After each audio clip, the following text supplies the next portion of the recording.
Hey guys, so what's up? I'm gonna do a brief run through of the Retroid emulation info page. Woo! Let me put down my microphone. Okay, so this emulator runs N64 games, SNES, NES. As you can see, I got Mario Kart 64 running here.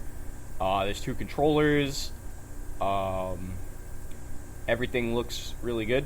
So the first thing you should do on the list is take a look at the Retroid Pocket 2 Plus portable screen.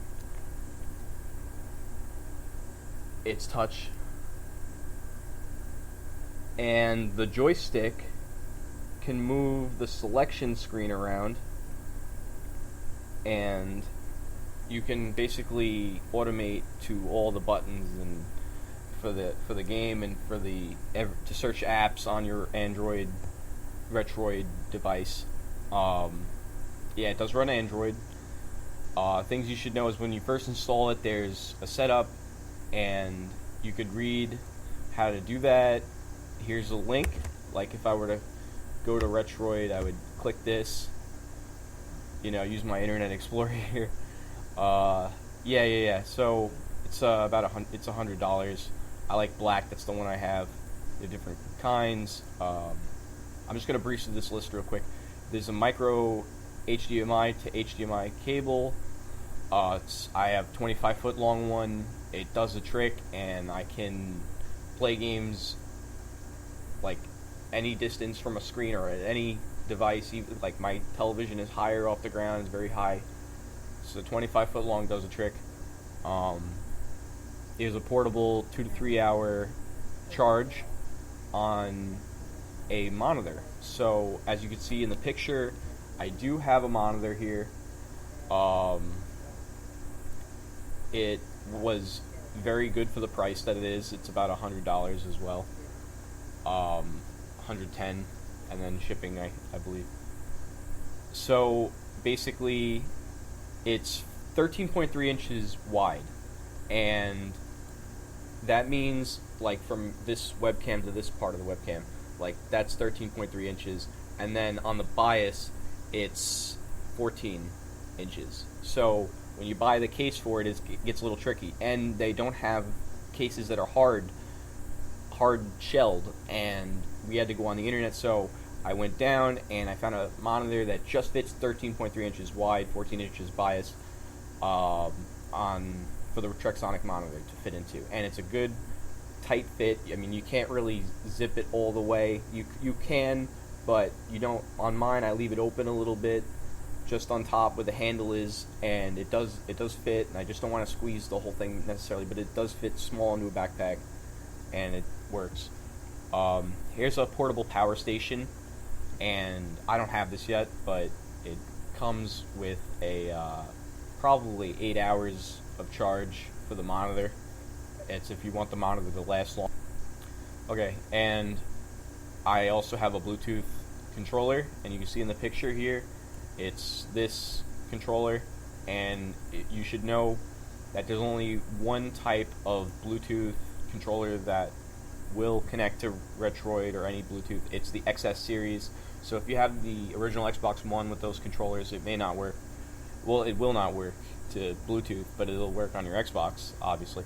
Okay, so basically you get double A's, and you get a Bluetooth controller of some sort. I like the Xbox One, it's more official. That shows you where to get it. Okay, so now I have the ROM downloads. They are the files that come singular. Okay, I will not provide links to the ROM downloads. You must do your own research accordingly if you want to emulate with Retroid. You should know that ROMs work on PC most of the time. They'll work on the computer almost 100% of the time. And for Retroid emulators, it's built into the Android compatibility, and it does not work every single time on a Retroid emulator, but because it's made for an Android phone platform. But this is the actual take on an Android platform superior Retroid gaming device.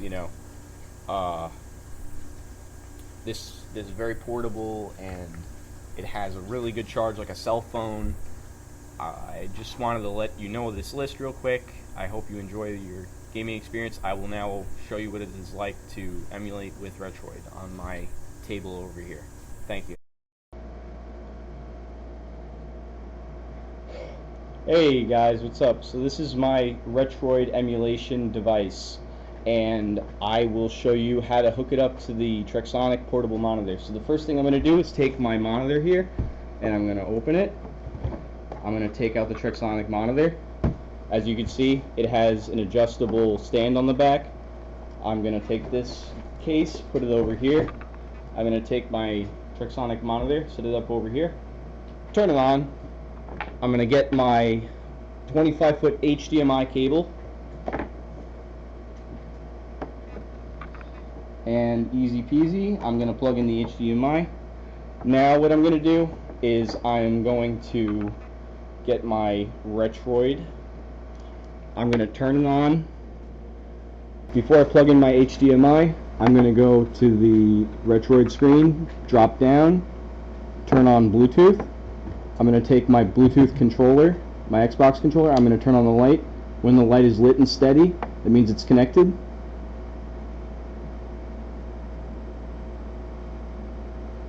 There you go. Okay, so now I'm going to run the emulator. So I'm going to use the joystick on the controller to make the selection on the menu. And now I'm going to hit RetroArch. I'm going to load my game. I'm going to set it for 2 players. Here we go.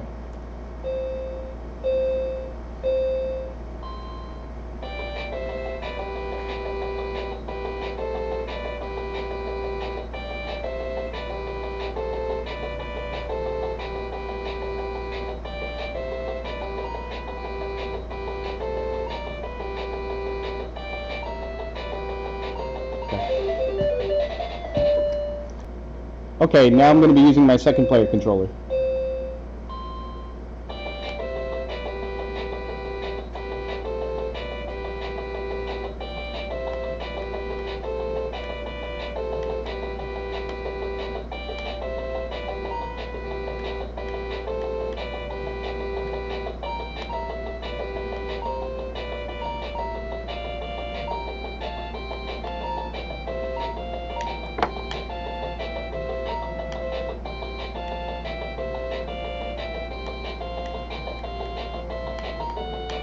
Okay. Alright, now what I'm going to do is I'm going to take my controller, hit the left trigger, and I'm going to go back, and I'm going to quit all the way out. I can unplug my HDMI cable, go to the settings here, turn off the Bluetooth, turns off the controller. And that's it for the Trexonic monitor and the Retroid emulation device. Have a good day.